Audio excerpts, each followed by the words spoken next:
Hello friends, welcome to my channel. ನಾನು ಮಮತಾ. ಸ್ನೇಹಿತರೆ, ಮಳೆಗಾಲ ಚಳಿಗಾಲ ಶುರುವಾಗ್ಬಿಟ್ರೆ ಕೆಮ್ಮು ಶೀತ ನೆಗಡಿ ಕೂಡ ಜಾಸ್ತಿ ಆಗಿಬಿಡತ್ತೆ. ಒಣ ಕೆಮ್ಮಿನ ಸಮಸ್ಯೆ ಅಂತೂ ಒಂದು ತಿಂಗಳಾದರೂ ಕಡಿಮೆನೇ ಆಗೋದಿಲ್ಲ. ಈ ಸಮಸ್ಯೆ ಶುರುವಾಗ್ಬಿಟ್ರೆ ರಾತ್ರಿ ಪೂರ್ತಿ ಕೆಮ್ಮು ಬರ್ತಾನೆ ಇರುತ್ತೆ.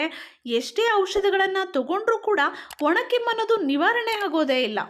ಈ ರೀತಿ ಇದ್ದಾಗ ನಾನಿವತ್ತು ತಿಳಿಸುವಂಥ ಈ ಸಿಂಪಲ್ ರೆಮಿಡಿಯನ್ನು ಟ್ರೈ ಮಾಡಿ ನೀವೇ ಆಶ್ಚರ್ಯ ಪಡ್ತೀರಾ. ಮತ್ತೆ ನೀವೇ ನನಗೆ ಕಮೆಂಟ್ ಮಾಡಿ ತಿಳಿಸ್ತೀರಾ, ಹೌದು ನೀವು ಹೇಳಿದ್ದು 100% ಸತ್ಯ ಅಂತ. ಸ್ನೇಹಿತರೆ, ಅಷ್ಟು ಒಂದು ಒಳ್ಳೆ ರಿಸಲ್ಟನ್ನು ಕೊಡುತ್ತೆ. ಈ ಒಣ ಕೆಮ್ಮು ಮಕ್ಕಳನ್ನ ತುಂಬ ಕಾಡುತ್ತೆ. ಮಕ್ಕಳಿಗೆ ಒಣ ಕೆಮ್ಮು ಬಂದುಬಿಟ್ರೆ ತಿಂಗಳಾದರೂ ಕಡಿಮೆನೇ ಆಗೋದಿಲ್ಲ. ಅವ್ರು ಕೆಮ್ಮೋದನ್ನು ನಾವು ಕಣ್ಣಲ್ಲಿ ನೋಡೋಕ್ಕಾಗಲ್ಲ, ಅಷ್ಟು ಒಂದು ಹಿಂಸೆ ಆಗ್ತಿರತ್ತೆ.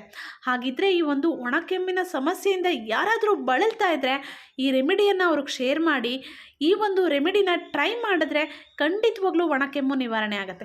ಅದಕ್ಕೆ ನಮಗೆ ಮುಖ್ಯವಾಗಿ ಬೇಕಾಗಿರುವಂಥದ್ದು ಗಸಗಸೆ. ಸ್ನೇಹಿತರೆ ನೋಡಿ, ಹೇಗೆ ಇದನ್ನು ರೆಡಿ ಮಾಡೋದು, ಈ ರೆಮಿಡಿಯನ್ನು ಹೇಗೆ ರೆಡಿ ಮಾಡೋದು ಅಂತ ಈಗ ನಾನು ನಿಮಗೆ ಕಂಪ್ಲೀಟಾಗಿ ತಿಳಿಸ್ತೀನಿ. ಪ್ಲೀಸ್ ಹೊಸದಾಗಿ ಚಾನಲ್ನ ನೋಡ್ತಾ ಇದ್ದರೆ ಸಬ್ಸ್ಕ್ರೈಬ್ ಮಾಡಿಕೊಂಡು ಸಪೋರ್ಟ್ ಮಾಡಿ, ವಿಡಿಯೋವನ್ನು ಲೈಕ್ ಮಾಡಿ, ಶೇರ್ ಮಾಡಿ.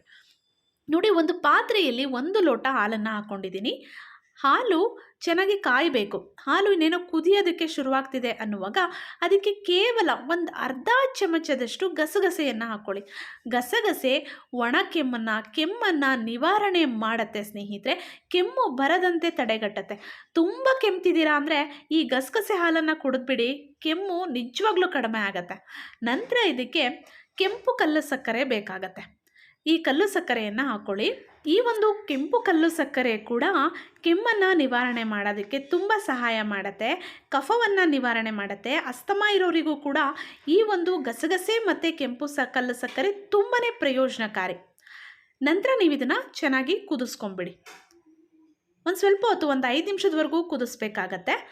ನೀವು ತುಂಬ ಗಟ್ಟಿ ಹಾಲನ್ನು ತೊಗೊಳ್ಬೇಡಿ, ಸ್ವಲ್ಪ ನೀರು ಹಾಕಿ ಆ ಹಾಲನ್ನು ಕಾಯೋದಕ್ಕಿಡಿ. ಯಾಕೆಂದರೆ ನಾವು ತುಂಬ ಹೊತ್ತು ಇದನ್ನು ಕಾಯಿಸೋದ್ರಿಂದ ಹಾಲು ತುಂಬ ಗಟ್ಟಿಯಾಗಿಬಿಡತ್ತೆ, ಕೆನೆ ಕಟ್ಟಿಬಿಡತ್ತೆ. ಅದರಿಂದ ಸ್ವಲ್ಪ ಜಾಸ್ತಿ ನೀರನ್ನೇ ಹಾಕಿಬಿಟ್ಟು ನೀವು ಕಾಯಿಸಿ.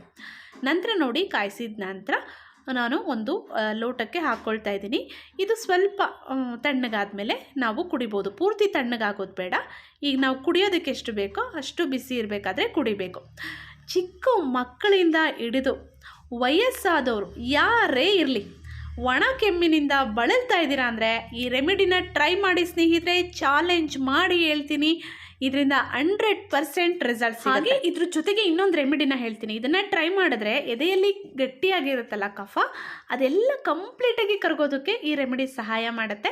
ಈ ಒಂದು ವಿಡಿಯೋನ ನಾನು ಆಲ್ರೆಡಿ ಶೇರ್ ಮಾಡಿದ್ದೀನಿ, ಮತ್ತು ಈ ವಿಡಿಯೋ ಜೊತೆ ಕೂಡ ಹಾಕ್ತಾಯಿದ್ದೀನಿ. ಯಾಕೆ ಅಂದರೆ ಗಸಗಸೆ ಹಾಲಿನಿಂದ ಕೆಮ್ಮು ಕಡಿಮೆ ಆಗುತ್ತೆ ನಿಜ, ಆದರೆ ಒಳಗಡೆ ಗಟ್ಟಿಯಾಗಿರುವಂಥ ಕಫ ಕಂಪ್ಲೀಟಾಗಿ ನಿವಾರಣೆ ಆಗಬೇಕು ಅಂದರೆ ಈ ರೆಮಿಡಿನ ನೀವು ಟ್ರೈ ಮಾಡಲೇಬೇಕು. ಆಗ ಮತ್ತೆ ನಿಮಗೆ ಒಣ ಕೆಮ್ಮಿನ ಸಮಸ್ಯೆ ಬರೋದಿಲ್ಲ. ನೋಡಿ, ಸ್ವಲ್ಪ ಶುಂಠಿ ತೊಗೊಂಡಿದ್ದೀನಿ, ಸ್ವಲ್ಪ ಚಕ್ಕೆ, ಒಂದೇ ಒಂದು ಏಲಕ್ಕಿ ಮತ್ತು ಸ್ವಲ್ಪ ಕಲ್ಲು ಸಕ್ಕರೆಯನ್ನು ತೊಗೊಂಡಿದ್ದೀನಿ.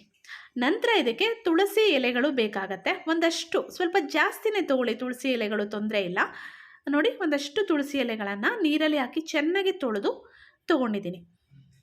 ಇಷ್ಟು ಪದಾರ್ಥಗಳನ್ನು ನಾವು ಚೆನ್ನಾಗಿ ಜಜ್ಜಿಬಿಟ್ಟು ರಸವನ್ನು ತೊಗೋಬೇಕು. ಸ್ವಲ್ಪ ಕೂಡ ನೀರನ್ನು ಹಾಕ್ಕೊಳ್ಬಾರ್ದು. ಎಷ್ಟು ರಸ ಬರುತ್ತೋ ಅಷ್ಟನ್ನೇ ತೊಗೊಳ್ಳಿ. ನಾವೇನಿಲ್ಲಿ ತುಳಸಿ ಎಲೆಯನ್ನು ಹಾಕ್ಕೊಂಡಿದ್ದೀವಿ ಅದರಿಂದನೇ ನಮಗೆ ರಸ ಬರೋ ಅಂಥದ್ದು. ಅದಕ್ಕೆ ಸ್ವಲ್ಪ ಜಾಸ್ತಿ ತುಳಸಿ ಎಲೆಯನ್ನು ಹಾಕ್ಕೊಳ್ಳಿ. ಬೇರೆ ಎಲ್ಲನೂ ಸ್ವಲ್ಪ ಪ್ರಮಾಣದಲ್ಲಿ ಹಾಕ್ಕೊಳ್ಳಿ.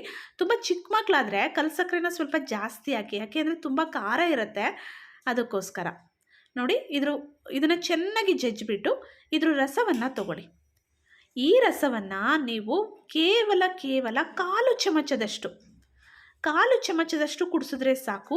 ಎದೆಯಲ್ಲಿ ಕಟ್ಟಿರುವಂತಹ ಕಫ ಕರಗೋಗುತ್ತೆ. ಸ್ನೇಹಿತರೆ, ತುಂಬಾ ಒಳ್ಳೆಯ ರೆಮಿಡಿ.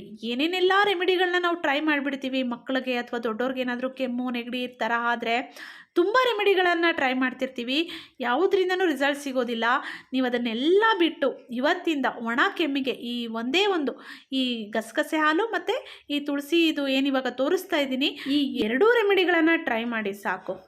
ಎಷ್ಟೇ ಸಿರಪ್ಪು ಮಾತ್ರೆಗಳನ್ನ ತೊಗೊಂಡ್ರೂ ಹೋಗದೇ ಇರುವಂಥ ಒಣ ಕೆಮ್ಮು ಈ 2 ಸಿಂಪಲ್ ರೆಮಿಡಿಯಿಂದ ಮಾಯ ಆಗಿಬಿಡತ್ತೆ. ನಿಮಗೆ ಆಶ್ಚರ್ಯ ಅನ್ನಿಸ್ಬೋದು, ನಿಮಗೆ ಡೌಟ್ ಆಗ್ತಿರ್ಬೋದು ಮನಸ್ಸಲ್ಲಿ, ಸತ್ಯನಾ ಅಂತ. ಹಾಗಿದ್ದಾಗ ನೀವು ಒಂದ್ಸಲ ಟ್ರೈ ಮಾಡಿ, ನಿಮಗೆ ರಿಸಲ್ಟ್ ಗೊತ್ತಾಗತ್ತೆ. ಹಾಗೆ ಈ ವಿಡಿಯೋನ ನೋಡ್ಬಿಟ್ಟು ಸುಮ್ಮನೆ ಆಗೋದಲ್ಲ.